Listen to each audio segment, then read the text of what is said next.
This is the Child Rights Center of Zugdidi State University, one of the 7 child rights centers supported by UNICEF in Georgia. Today, our subject is violence against children. This is a very important subject. It represents a gross violation of child rights. It's very important to remember when we talk about violence against children that this subject is part of a societal culture. Violence against children is never something isolated from the culture of the society. We have seen many projects, many initiatives targeting only violence against children in isolation of other societal components, and they did not lead to real social changes and to tangible changes in the behaviors of those who exercise violence against children. That's why laws are crucial. Prohibiting violence against children in legal documents of any country is crucial, but it's not sufficient. What is more important or equally important is to change the mindset of those who believe that violence is needed. By saying that, let me touch on the issue of raising children and how parents or teachers understand children's upbringing and how they understand the ways of promoting values to children. Education, as stipulated in Article 29 of the Convention on the Rights of the Child, should aim at the development of the personality of the child. So how can we talk about development of the personality of the child if we exercise violence against children? It's very important to understand and to apply the positive measures of disciplining. Yes, children need to understand through various processes of growth, of development, with age and maturity increasing, they should understand the values.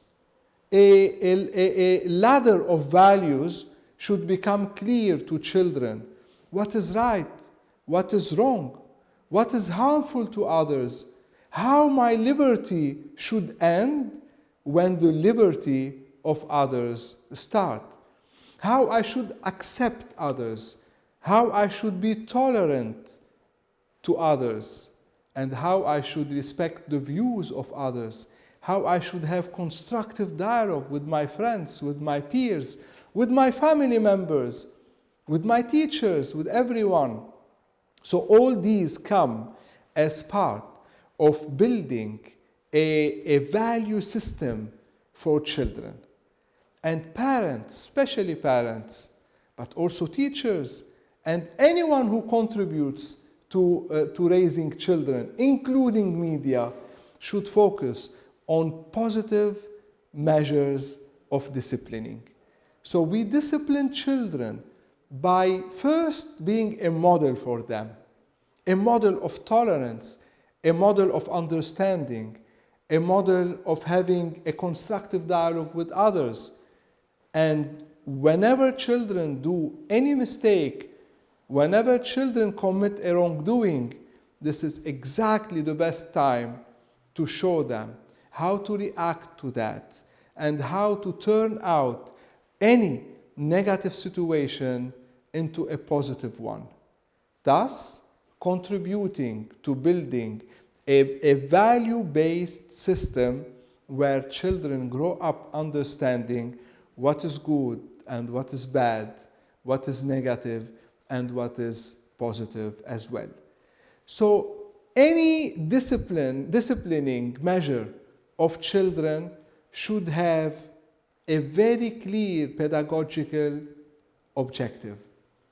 That's why we always recommend to parents, whenever they need to take a disciplinary measure, they should immediately think, what will be the final outcome of this measure?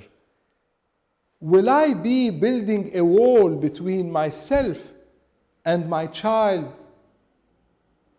if I exercise that disciplining measure, or I will be contributing to a better relationship, to more understanding, to better dialogue, to stronger dialogue, so the child does not repeat the same mistake another time, and if the child gets into problems at any time, then she or he will resort to the parents, who are the best source of trust and of information to the child.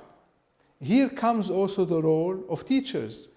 Teachers are extremely important, and that's why corporal punishment, when banned in schools, should be banned also in families.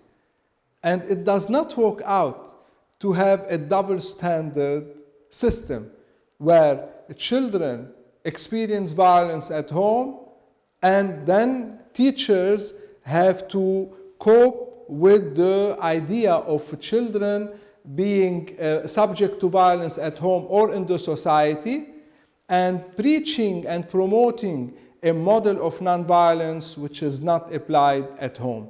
So there should be consistency, and that's why Georgia has become the 58th country worldwide banning all forms of violence and corporal punishment against children. And UNICEF congratulated Georgia for that, and we encourage all countries to do the same, because children have the right to be respected. Children have the right to be non-discriminated. Children have the right to participate in all what affect their lives, and participation is a meaningful one. They cannot participate if they are subject to violence. They cannot participate if they are abused. And violence could be physical, could be mental, could be psychological, but also neglect is one form of violence against children.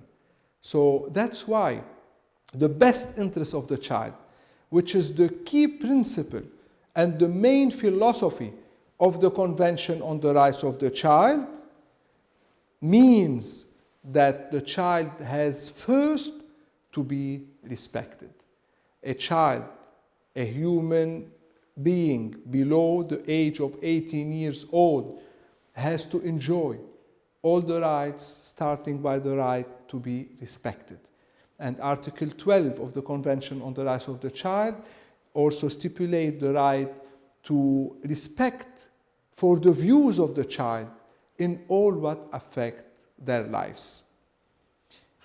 Violence also against children has another dimension, a very dangerous one, because children who are subject to violence, either they become oppressed and this affects their whole life, or they violate themselves later on the rights of others and they exercise violence against others. That's why violence is unfortunately a circle, a chain. And the only way to prevent violence in the society is to start with children by respecting them and making sure that no violence is exercised against them. This is how we reach a society which is more peaceful, but also a society where differences are accepted, where conflicts are resolved in a nonviolent manner. And this is crucial for democratic societies as well. Differences, conflicts to be resolved in a non-violent manner through dialogue and through democratic practices.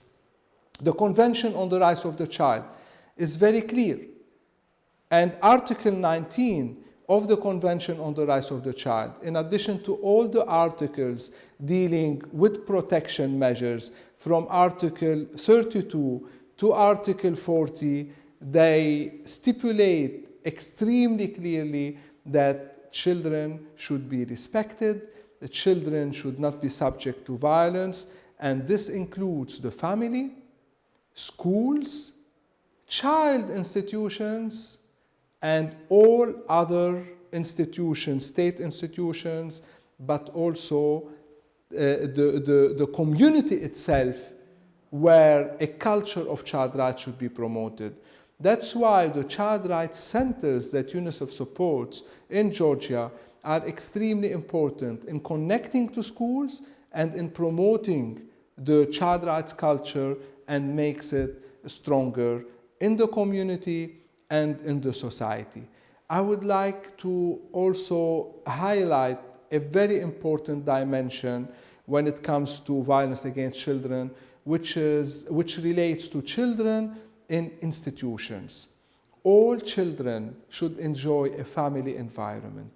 Institutions, when children are placed in institutions, they experience an environment which is conducive to violence, which is conducive to abuse, which is conducive to exploitation. That's why children should grow up with families.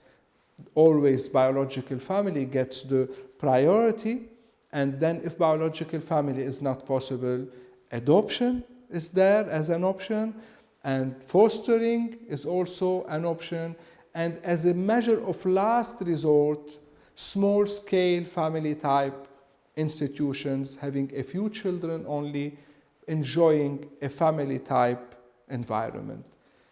With that, I would like to end up by saying that everyone, starting from parents to teachers, to government officials, to civil society activists, everyone has to advocate for a society which is free from violence against children.